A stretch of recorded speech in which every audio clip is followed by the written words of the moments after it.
So in the first part we were discussing about covalent bond और second part हम आप उसके आप फर्स्ट पार्ट में देख लोगे। फर्स्ट पार्ट जो आपका वीडियो है उसमें आपने देखा होगा कि हम VSEPR के ट्रिक्स हम लोग कर रहे थे। तो VSEPR के ट्रिक्स हमने काफ़ी हद तक कर लिए थे। तो उसमें आपने मैंने आपको बोला था आपको लर्न करना है कि अगर आपको 220 अगर आपको दिख रहा है किसी मॉलिक्यूल में तो इंस्टेंटली आपको लर्न होना चाहिए कि दैट इज़ लीनियर फॉर्म। 330 होगा तो ट्राइगोनल प्लेनर, 321 होगा दैट इज़ बैंड शेप, 440 होगा तो टेट्राहेड्रल, 431 होगा दैट इज़ पिरामिडल, 422 होगा that is also band shape, 422 का मतलब है आपका वाटर मॉलिक्यूल, 550 होगा that is trigonal bipyramidal PCl5, 541 that is seesaw, 532 is T shape. हम लोग यहाँ तक आ चुके थे उस वीडियो में। 532 का मतलब है टी शेप, आप यहाँ पे देख सकते हो टी फॉर्म हो रहा है। देन आपका है 660। अब यहाँ पे एक और अल्टरनेटिव हो सकता है कि 523 दिया हो आपको। 523 का मतलब है number of bonds are 2 and number of lone pairs are 3। तो टोटल भी आपका तब भी आपका 5 बनेगा, तो तब आपकी शेप निकल के आएगी लीनियर। तब आपका शेप क्या निकल के आएगा? लीनियर। तो ये ट्रिक भी ये भी आपको याद होना चाहिए। 532 is T shape and 523 is linear.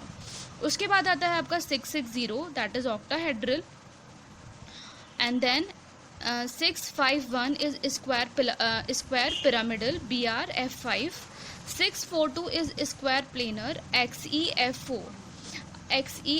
अब जैसे कि मैंने आपको बताया था ब्रोमीन आपका क्या है? हेलोजन ग्रुप में है। इसको एक इलेक्ट्रॉन चाहिए, केवल एक इलेक्ट्रॉन चाहिए to maintain its stability. But क्या है इसमें आपके पास 3D ऑर्बिटल्स हैं to extend its oxidation state. ये अपने ऑक्सीडेशन स्टेट को और एक्सटेंड कर सकता है, इसीलिए ये आपका 5 कोवेलेंट बॉन्ड और बना सकता है। ठीक है, तो दिस इज़ द ट्रिक कि आपका सल्फर हुआ, क्लोरीन हुआ, अगर आपको लग रहा है कि ये कैसे बना रहे हैं कोवेलेंट बॉन्ड जबकि इनको ज़रूरत भी नहीं है, ये इसीलिए बना रहे हैं because they have empty 3D orbitals. Empty 3D orbitals हैं इनके पास, तो इसीलिए they can extend their oxidation state and form stable molecules. तो ये सारी ट्रिक आप मेमोराइज करोगे। ये सारे नंबर्स आपको लर्न होने चाहिए और नंबर्स के हिसाब से आपको हाल के हाल इनकी सिमेट्रीज आपको लर्न होनी चाहिए। ये कुछ एग्जाम्पल्स हैं। एग्जाम्पल्स जैसे आपको पूछा गया है NH3 का आपको पूछा गया है शेप, तो आप कैसे करोगे? पहले वही लिखोगे total, bond pair, lone pair. Bond pair की बात कर रहे थे, एग्जाम्पल्स ले रहे थे हम। तो बॉन्ड पेयर आपको यहाँ पे दिख रहा है NH3 में। 3 का मतलब है 3 बॉन्ड पेयर हैं। लोन पेयर आपको नाइट्रोजन फैमिली पता है, 5th A का मतलब है 5 इलेक्ट्रॉन्स इन द ऑक्टेट, तो 3 आपका बॉन्ड्स में चले गए, तो 1 इज़ द लोन पेयर। ये आपको लर्न होना चाहिए, पीरियड टेबल में आपको इतना तो लर्न होना चाहिए कम से कम। तो 3 आपके बॉन्ड पेयर्स हो गए, 1 आपका लोन पेयर हो गया। टोटल आपका क्या आ रहा है? 3 + 1 दैट इज़ 4। 431 आपको इंस्टेंटली पता होना चाहिए कि क्या है? Pyramidal shape. पिरामिडल का मतलब है पिरामिड की तरीके से 3 डायरेक्शंस में आपके हाइड्रोजन लगे होंगे और आपका अबव द प्लेन जो होगा वो होगा लोन पेयर। आपको मैं पहले बता चुकी हूँ, पहले भी हम डिस्कस कर चुके हैं। Lone pair and bond pair में रिपल्शन ज़्यादा होगा in comparison to bond pair and bond pair. Coming upon the second example, H3O positive. H3O positive में बॉन्ड पेयर्स आप देख सकते हो, 3 नंबर हमें दिया हुआ है। ऑक्सीजन में कितने इलेक्ट्रॉन्स होते हैं? 6 इलेक्ट्रॉन्स। 1 इलेक्ट्रॉन वो डोनेट कर चुका है, तो लोन पेयर कितने हो गए? 1 लोन पेयर हो गया। और टोटल नंबर ऑफ इलेक्ट्रॉन्स इसके पास कितने? 5। अब ये 3 + 1 कितना आ जाएगा? 4। 431 अगेन पिरामिडल, और अगेन आपका सेम शेप आ जाएगी, 3 hydrogens in a plane and 1 lone pair in above the plane. ठीक है, और आपका positive charge SF4 sulphur trifluoride, इसमें 4 बॉन्ड्स हमें दिख रहे हैं, 4 बॉन्ड्स हो गए लोन पेयर। ये भी आपका ऑक्सीजन फैमिली का मेंबर है। तो 6 इलेक्ट्रॉन्स हैं, तो 6 इलेक्ट्रॉन्स का मतलब 1 लोन पेयर बचा, लोन पेयर मतलब 2 इलेक्ट्रॉन्स, तो 4 + 1 दैट इज़ 5। क्या शेप निकल के आएगी? सीसॉ का मैंने आपको डायग्राम बताया था कि आपका दो आपके फ्लोरीन आपके अबव द प्लेन रहेंगे, 2 fluorine in the plane with lone pair.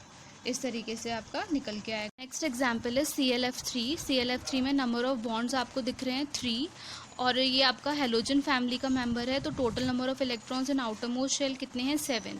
7 minus 3 कितना होता है 4, तो 7 माइनस 3 आपका हो गया 7 माइनस 3 आपका हो गया 4। 4 इलेक्ट्रॉन्स, 4 इलेक्ट्रॉन्स का मतलब है 2 लोन पेयर, तो 3 + 2 दैट इज़ 5। 5 3 2 की, तो आपका 5 3 2 का मतलब है टी शेप्ड। टी शेप्ड मैं आपको पहले बता चुकी हूँ, दैट इज़ आपका ये टी फॉर्म में बनेगा और टी फॉर्म में बन के आएगा और आपके 2 लोन पेयर्स आपके इक्वेटोरियल साइड पे होंगे और 2 फ्लोरीन आपके एक्सियल साइड में होंगे आपका अबव द प्लेन।